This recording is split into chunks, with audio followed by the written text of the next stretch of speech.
విడు మొరటోడు అని వాళ్ళు వీళ్ళు ఎన్నెన్ని అన్న పసి పిల్లవాడు నవ్వాడు.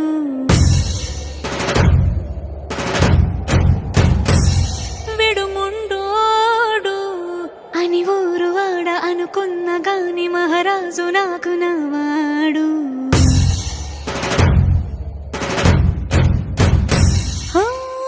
మాట పెడుసైనా మనసులో వెన్న రాయిలా ఉన్నవాడిలోన దేవుడెవరికి తెలుసును నాకన్నా.